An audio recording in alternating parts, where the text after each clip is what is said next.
नमस्कार मित्रांनो, विवेक कुसळकर या युट्यूब चॅनलवरती तुमचं हार्दिक स्वागत आहे। एसटी महामंडळ भरतीविषयी आज आपण बोलणार आहे, कारण की खूप दिवस झाले एसटी महामंडळ भरतीविषयी मी तुम्हाला अपडेट दिली नाही। पण अपडेट द्यायची तरी कशी, कारण की सरकार आपल्याला तारीखवर तारीख एक तर सरकार करार पद्धतीची भरती घेत आहे। बरोबर, तुम्हाला सगळ्यांनाच माहिती आहे करार पद्धतीची भरती होत आहे। आणि त्या करार पद्धतीच्या भरतीमध्ये पण टेंडर कोणत्या कंपनीला भेटलं, काय भेटलं, त्याची फक्त तारीखच भेटत आहे, दुसरं काहीच भेटत नाहीये। पण सगळ्यांसाठी एक चांगली गोष्ट अशी पण आहे की एसटी महामंडळ बद्दल जी अपडेट माहिती मिळालेली आहे त्याबद्दल मी तुम्हाला आता सगळ्या सविस्तर गोष्टी सांगतो। बरोबर, लक्ष असू द्या। इकडे बघा, टोटल जागा आहे 17,000 प्लस। बरोबर, आता या 17,000 प्लस जागा आहेत, तर त्यांनी काय केलं की बाबा आम्ही एक कंपनी निवडतोय, त्या कंपनीद्वारे भरती घेणार आहे, करार पद्धतीची भरती होणार आहे, सगळ्या गोष्टी क्लिअर झाल्या। बरोबर, हे तुम्हाला अगोदर मी सांगितलेलं की टेंडर निघलं, टेंडर कोणत्या कंपनीने घेतलं, काय घेतलं, अजून त्यांचं फक्त तारीखवर तारीख हेच चालू आहे, दुसरं काहीच नाही। आता काय अपडेट आहे की डिसेंबर महिन्यापर्यंत सगळ्या गोष्टी कळतील किंवा 5 जानेवारी पर्यंत सगळ्या गोष्टी क्लिअर होतील की टेंडर कोणी घेतलं, कोणत्या कंपनीने घेतलं। 5 जानेवारीला पूर्ण कळेल आपल्याला, असं त्यांनी 5 जानेवारी तारीख दिलेली, म्हणजे तारीखवर तारीख फक्त वाढत चाललेली। बरोबर, त्याच्यानंतर नागपूर अधिवेशन हे खूप महत्वाचा मुद्दा आहे, बघा लक्षात असू द्या। जे हिवाळी अधिवेशन झालं नागपूरचं, खूप महत्वाचा मुद्दा आहे। आता मी तुम्हाला माहित असेल, आपल्या चॅनलवरती तुम्ही जेवढे जण आहात, काही जण नवीन असतील त्यांना कदाचित माहित नसेल, मी तुम्हाला निवेदन पासून तर सगळ्या गोष्टी पहिलेच क्लिअर केल्या की करार पद्धतीची भरती होऊ नये, या सगळ्या गोष्टी तुम्हाला मी सांगितल्या होत्या। पण काय झालं की मी तुम्हाला सांगितलं होतं ना की आपण जेव्हा एखादं निवेदन देतो, बरोबर, बघा चौथा पॉइंट निवेदन, बघा निवेदन जेव्हा आपण देतो की नाही, तेव्हा त्या ठिकाणी काय होतं की मी तुम्हाला राज्यातले जेवढे मुलं मुली आहेत सगळ्यांना सांगितलं होतं की सगळ्यांनी जेवढं होतं तेवढं 10 ते 12 जणांचा ग्रुप बनवा, 15 जणांचा ग्रुप बनवा, कारण की जेवढ्या जणांचा ग्रुप बनेल आणि विविध विभागामध्ये जे प्रादेशिक विभाग आहेत आणि राजकीय नेते लोक आहेत, ते आमदार खासदार सगळ्यांना निवेदन द्या। तर कुठंतरी चाहूल लागलेली आहे आणि अधिवेशनामध्ये हा मुद्दा उचलला गेला। बरोबर, आता कोणत्या राजकीय नेत्याचं मी काही नाव घेणार नाहीये, बरोबर, कारण की आपल्या चॅनलवर आपण कोणत्या राजकीय नेत्याचं नाव घेत नाही ना, काही नाही। म्हणून तुम्हाला साध्या एका गोष्टीमध्ये सांगतो की एका राजकीय नेत्याने काय सांगितलं अधिवेशनामध्ये, कारण मी तुम्हाला सांगितलं ना निवेदन दिल्यानंतर कुठं ना कुठे चावल लागते सरकारला। एवढं तर कळते सरकारला की बाबा काही मुलं आहेत, बरोबर, जे विद्यार्थी ते विद्यार्थी बोलतायत की ही भरती जी आहे ही भरती करार पद्धतीची होऊ नये, असं आपण नेहमीच विरोध केलेला आहे आणि शेवटपर्यंत आपला हाच विरोध आहे। मी तुम्हाला शब्द दिलेला आहे की ही भरती जरी झाली तर कायम स्वरूपाची भरती होण्यासाठी कोणत्या प्रकारे निवेदन द्यायचं, मुख्यमंत्र्यापर्यंत सगळे जे मंत्री आहेत सगळ्या मंत्र्यांपर्यंत हे निवेदन गेलंच पाहिजे। बरोबर, की असं नाही की परिवहन मंत्री प्रतापराव सरनाईक यांच्याजवळ आपल्याला निवेदन द्यायचं, आपल्याला निवेदन सगळीकडे द्यायचंय। जेव्हा आता ही भरती 5 जानेवारीला सगळ्या गोष्टी क्लिअर होतील, 5 जानेवारीला कळेल आपल्याला की निवेदन कोणाकडे आहे, काय कोणत्या कंपनीने घेतलेलं आहे, टोटल टेंडर सगळ्या गोष्टी क्लिअर। पण हे निवेदन जे आहे आपल्याला याच्यानंतर आता हे निवेदन चेंज करायचंय। भरती झाली ना, जशी भरती चालू झाली, एकदा मुलं भरती झाली, मुलं मुली एकदा भरती झाले, भरती झाल्यानंतर आपल्याला अजून निवेदन द्यायचे की सर आता बघा, सरकारला सांगायचं एकदम चांगल्या प्रेमाच्या पद्धतीने सांगायचं की सर आता जी भरती झालेली आहे, तुम्ही जी भरती घेतलेली साहेब, ही भरती परमनंट करून टाका आता तुम्ही। कारण की अधिवेशनामध्ये एका राजकीय नेत्यांनी विचारला प्रश्न की तुम्ही एक तर ही करार पद्धतीची भरती घेताय, कॉन्ट्रॅक्ट बेसची भरती घेताय, कॉन्ट्रॅक्ट बेसचा प्रश्नच येत नाही ना, प्रश्न येतोय तर कुठून, तुम्ही काय करताय, तुम्ही कॉन्ट्रॅक्ट पद्धतीचा प्रश्न येत नाही, तुम्ही डायरेक्ट काय केलं 2019चा मुद्दा डायरेक्ट हातामध्ये उचलला। 2019चा मुद्दा उचलला तर तुम्हाला काय वाटतं की 2025 मध्ये, बरोबर, तुम्ही काय म्हणता की मनुष्यबळ तुमच्याकडे कमी आहे, काय आहे, मनुष्यबळ तुमच्याकडे कमी आहे, असं तुम्ही अधिवेशनामध्ये सांगता की मनुष्यबळाची कमी आहे, आम्ही टप्प्याटप्प्यानं भरती घेणार आहे, आम्ही पहिले काय करणार आहे 3,000 पद भरणार, त्याच्यानंतर 7,000 पद भरणार, बरोबर, असे मेन म्हणजे टप्प्याटप्प्यानं तुम्ही भरती घेणार।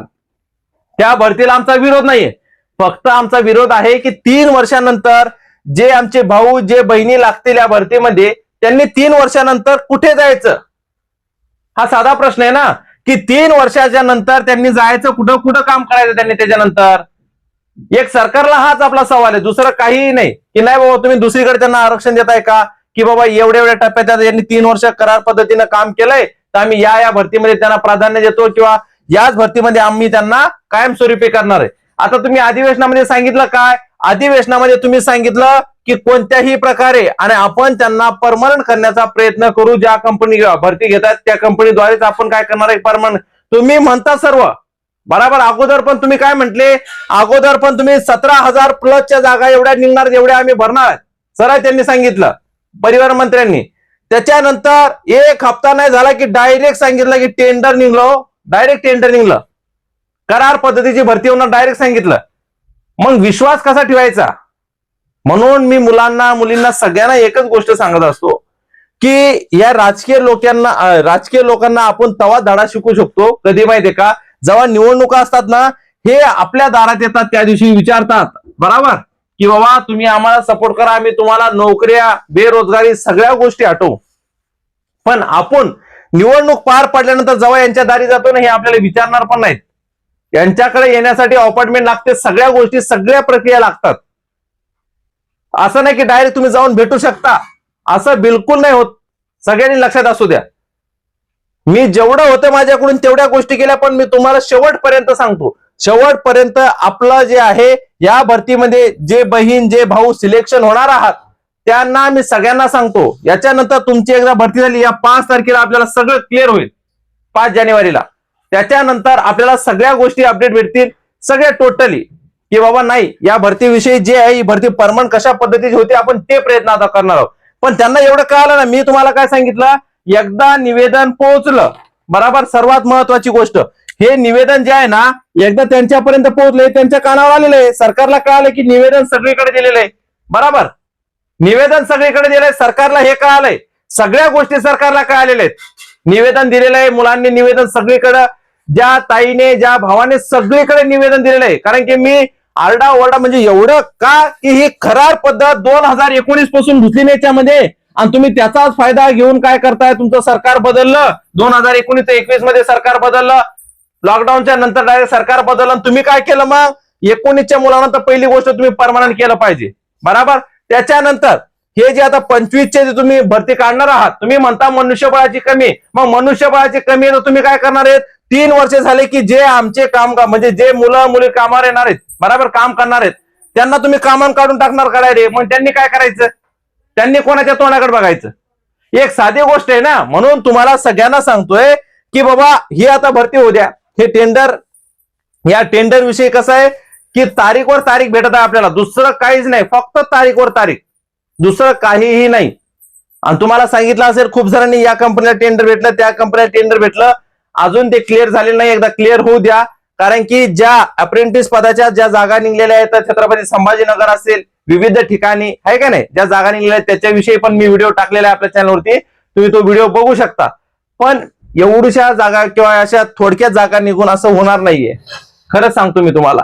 आणि सर्वात आपला फक्त जे आहे ना ही करार पद्धत ते मंत्री तर म्हणतात, मंत्री महोदय असे पण म्हणतात की बाबा ही करार पद्धतीची जी भरती आहे ही आम्ही कायमस्वरूपी करणार.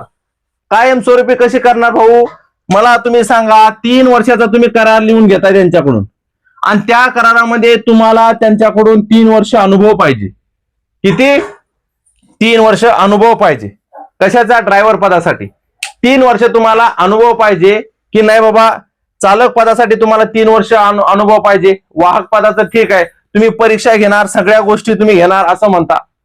मग या सगळ्या गोष्टी घेणार, मग करार पद्धत कशाला ठेवता तुम्ही? ही करार पद्धत काढून टाका ना. ही करार पद्धत का ठेवताय? ज्या गोष्टी परमनंट पद्धतीने होतात, परीक्षा असेल, सगळ्या गोष्टी अनुभव असेल, या परमनंट पद्धतीच्या गोष्टी तुम्ही करार पद्धत का जोडताय त्याला? करार पद्धत कुठेच नसली पाहिजे ना. पण जेव्हा आपण निवेदन दिलं सगळ्यांना हे कळालं की बाबा नाही, आणि सगळ्या मुलांनी मुलींनी सगळ्यांनी आपल्याला खूप सपोर्ट केला. तर सपोर्ट का, मी तुम्हाला हेच सांगतो मी तुम्हाला, आपल्याला शेवटपर्यंत लढायचे. जोपर्यंत हे परमनंट भरती होत नाही तोपर्यंत लढायचे. आता तुमच्यातले काही लोक असतील बरोबर, काही असे पण लोक आहेत की त्यांना काय वाटतं, मी भरतीला विरोध करत नाहीये, माझा विरोध फक्त या करार पद्धतीला आहे. ही भरती होऊ द्या, काही हरकत नाहीये, पण पुढे जाऊन मुलांना मुलींना सगळ्यांना परमनंट करा तुम्ही. कोणत्याही प्रकारे करार पद्धती आपल्या महाराष्ट्रामध्ये कुठे दिसली नाही पाहिजे. या करार पद्धतीनं 3 वर्षानंतर त्या ताईने किंवा त्या भावाने जायचं तरी कुठं? एक साधा प्रश्न आहे ना, त्यांनी जायचं तरी नंतरला कुठे? की नाही बाबा सरकारला विचारायचं का? सरकार तर थांबवू येणार नाही. डायरेक्ट असं डायरेक्ट म्हणलं अपॉइंटमेंट नाही नाही नाही जाऊ दे करा. जे प्रश्न जे आता हे युवा प्रशिक्षणार्थी होते बरोबर, ज्यांना म्हणजे अप्रेंटिस पदासाठी असेल विविध पदासाठी जे 10,000 कौशल्य वगैरे ते भेटत होतं बरोबर, त्यांना तुम्ही काय केलं? तेच केलं ना. 3 वर्ष झाले 2 वर्ष झाले डायरेक्ट तुम्ही घरी पाठवून दिले. त्यांनी आंदोलन केलं, काही यश नाही त्या गोष्टीला, काहीच नाही. हो हो म्हणता तुम्ही पुढे धकता. याच्यानंतर हे 3 वर्ष तुम्हाला अनुभव पण पाहिजे, पेपर पण होणार, सगळ्या गोष्टी पार पाडणार, आणि तुम्ही सगळं म्हणता की एवढ्या गोष्टी होऊन तुम्हाला तुमचं म्हणणं काय आहे की नाही ही पद्धत जी आहे करार पद्धतच चालू राहील, ही पद्धत चेंज नाही होणार, मनुष्यबळ आणि आम्ही बघणार की समोरचा व्यक्ती कसा काम करतोय, कसा कामावर आहे. अरे बघा ना तुम्ही सगळ्या गोष्टी बघा, पण तुम्ही मागचा अहवाल पण बघा 2019 पासून, त्याच्या अगोदर पासून आहे का, या सगळ्या गोष्टी तुम्ही चेक करा ना. तुम्ही एकच गोष्ट का पकडताय की नाही 2019 का 2019 मध्ये भरती निघली होती बरोबर, ट्रेनिंग झालं, सगळं झालं, सगळ्या गोष्टी पार झाल्या, पदावर रुजू झालं, पण ते काय झालं त्या टायमाला 2020 ला काय झालं, लॉकडाऊन लागलं, कोरोना आला, सरकार काय म्हणे वेगळं सरकार होतं. मी तुम्हाला पहिल्यांदा आणि शेवटला पण एकच गोष्ट सांगतो, कोणत्याही राजकीय नेत्याचं किंवा राजकीय गोष्टीपासून आपल्याला जे आहेत राजकीय लोक त्यांच्यापासून काही घेणं देणं नाही. जे सरकार होतं 2020 मध्ये त्या सरकारने विचार केला बाबा पैशाचा तुटवडा आहे का नाही, कोरोनाचा काळ आहे, तर ही जे पद्धत आहे ही आपण काय करू, करार पद्धत ठेवू आणि त्याच्यानंतर यांना परमनंट करू, असा त्यांचा विचार होता. पण डायरेक्ट सरकारच बदललं न. बरं ठीक आहे सरकार बदललं, काही हरकत नाही, काही हरकत नाही, सरकार बदलू द्या, काही हरकत नाही. पण आमच्या मुलांवर अत्याचार का, या 2019 चे मुलं असतील बरोबर, 2019 चे मुलं असतील, आणि आता हे 2025 मध्ये जे भरती तुम्ही म्हणता की जे ज्याच्यासाठी तुम्हाला टेंडरच भेटत नाहीये, तुमचा प्रॉब्लेम तेच आहे. तुम्ही काय म्हणता आम्हाला टेंडरच भेटत नाहीये, टेंडरसाठी कंपनीच भेटत नाही, और तुम्ही एवढ्या अटी शर्ती टाकता, सगळ्या गोष्टी टाकता, कशाला कोणती कंपनी घुसणार आहे? कंपनी घुसण्यापेक्षा सरळ एसटी महामंडळ थ्रू भरती होऊ द्या ना, लागू द्या अजून 1 महिना, पण एसटी महामंडळ थ्रू भरती घ्या तुम्ही, काय प्रॉब्लेम आहे? एसटी महामंडळ थ्रू जर भरती झाली, सगळे एक तर मेन म्हणजे जे एसटी महामंडळाचे जे सर्व संघटक त्यांनी तर आपल्याला खूप सपोर्ट केला. त्यांनी प्रतापराव सरनाईक यांच्याकडे ती गोष्ट पण मांडली की बोलले साहेब जे ही भरती होती, जी मीटिंग झाली त्या मीटिंग मध्ये त्यांनी ही गोष्ट मांडली की साहेब जे भरती होणार आहे ते करार पद्धतीची न होता परमनंट पद्धती झाली पाहिजे. त्यांनी पण ते पण कितीपर्यंत हे करतील, कितीपर्यंत सांगतील? आणि अशा गोष्टीसाठी आपण निवेदन देऊन सरकारला कुठेतरी जागा केलं, आणि या अधिवेशनामध्ये हा मुद्दा नक्कीच निघला. एका राजकीय नेत्यांनी हा मुद्दा उचलला की ही जे भरती होत आहे करार पद्धतीची भरती होऊ नये, आणि जे मुलं मुली आहेत त्यांचं पुढं काय होणार सगळ्या गोष्टी. मग प्रतापराव सरनाईक यांनी उत्तर दिलं की नाही आम्ही पुढे चालून जे चांगलेच काम करतील किंवा कोणत्याही प्रकारे असं हे ते सगळ्या गोष्टी सांगितल्या त्यांनी. पण बोलले काय, करार पद्धत, पण आम्ही ही पुढे परमनंट करण्याचा प्रयत्न करू म्हटल्यावर कोणतीच गोष्ट होत नाही. यांच्याकडून राजकीय नेत्यांवर विश्वास ठेवणं म्हणजे साधी गोष्ट नाही भाऊ, लक्षात असू द्या. म्हणून तुम्हाला म्हणतो करार पद्धतीच्या भरतीच्या नांदी काही असो, हे लोक लागतायत लागू द्या, काही हरकत नाही. पण तुम्हाला सगळ्यांना सांगतो जेवढे आहेत सगळ्यांनी अर्ज भरायचे. आपण याच्यानंतर निवेदन तुम्हाला तयार करणार आहे. जसं मंत्र्यांना आता अधिवेशनामध्ये हा शब्द उचलला का नाही, जसे हे टेंडर आता निघलेत, कोणत्या कंपनी घेतले 5 जानेवारी पर्यंत सगळे क्लिअर होईल. पण लक्षात असू द्या मी अजून निवेदन बनवणार आहे, आणि जे ताई भाऊ तुम्ही सर्वजण सिलेक्शन झालात की नाही त्याच्यानंतर आपल्याला सगळीकडे हे जे निवेदन आहे प्रादेशिक विभाग असतील, पण प्रादेशिक विभागाहून जास्त आपल्याला मंत्री यांना द्यायचंय. मंत्र्यांना जर आपण दिलं तर कुठेतरी प्रभाव पडतो, हे 100%. कारण प्रादेशिक विभागामध्ये काम करणारे ते पण तेच करणार, ते घेणार लेटर समोर पाठवणार, समोरून काय रिस्पॉन्स आला ते आपल्याला काय माहित नाही होणार. पण मंत्र्यांना लेटर दिलं कुठंतरी त्यांना कळते की बाबा एवढे निवेदन येत आहेत, एवढे असं होत आहे, कुठेतरी काहीतरी होत आहे, म्हणून ही भरती परमनंट झाली पाहिजे. त्यांनी डायरेक्ट घोषित केलं पाहिजे, एक परिपत्र काढलं पाहिजे की आम्ही जी भरती घेते 2019 चे मुलं असतील, आता ही 2025 ची जी भरती झाली होती त्याचे मुलं जी होणार आहे 2025 ची त्याचे मुलं मुली असतील, या सर्वांना आम्ही परमनंट करतोय असं डायरेक्ट परिपत्रक निघलं पाहिजे. आणि ही भरती परमनंट झाली. कारण तुम्ही परीक्षा घेता, सगळ्या गोष्टी घेता, तुम्हाला अनुभव पाहिजे, सगळ्या गोष्टी पाहिजेत ना तुम्हाला. त्याच्यामुळे या भरतीला मी तुम्हाला आता पण सांगतो आणि शेवटपर्यंत एकच सांगतो, जोपर्यंत ताई किंवा जो भाऊ आहे आपला परमनंट होत नाही, बरोबर, तोपर्यंत आपण निवेदन देत राहणार आणि सरकारला नेहमी बजावून सांगणार की ही करार पद्धत महाराष्ट्रातून तुम्ही रद्द करून टाका. महाराष्ट्रामध्ये करार पद्धत ही कुठेच नाही दिसली पाहिजे.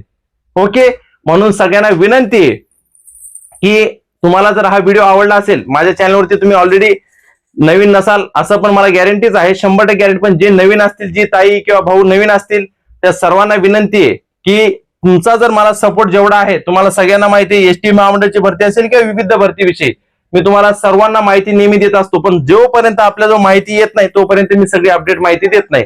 ओके, म्हणून सर्वांना विनंती आहे, चॅनलवर तुम्ही नवीन असाल चॅनलला सबस्क्राईब नक्कीच करा आणि एक भाऊ म्हणून रिक्वेस्ट करतो, प्लीज चॅनलची लिंक जास्तीत जास्त तुमच्या सर्व ग्रुपमध्ये शेअर करा. आपल्या चॅनलवर सगळे पोलीस भरतीचे असतील सगळे लेक्चर, लाईव्ह लेक्चर, नोट्स, प्रश्नपत्रिका या सगळ्या मोफत दिल्या जातात. आपलं काय ऍप नाही, काय नाही. आणि एसटी महामंडळ भरतीविषयी तुम्ही काही चिंता करू नका, जी अपडेट असते ती सगळी अपडेट देतो. निवेदन आहे, एकदा भरती होऊ द्या, म्हणजे चालू होऊ द्या, एकदा अर्ज चालू होऊ द्या, अर्ज भरा, त्याच्यानंतर सगळ्या गोष्टी मी तुमच्याहून जास्त टेन्शन मला आहे बघा, एक भाऊ म्हणून तुम्हाला सांगतो. म्हणून तुम्हाला विनंती आहे की 5 तारखेपर्यंत आपल्या सगळ्या गोष्टी क्लिअर होतील. म्हणून तुम्हाला एक विनंती आहे की चॅनलला सबस्क्राईब नक्कीच करा आणि चॅनलची लिंक जास्तीत जास्त शेअर करा आणि व्हिडिओला नक्कीच लाईक करा. थँक्यू.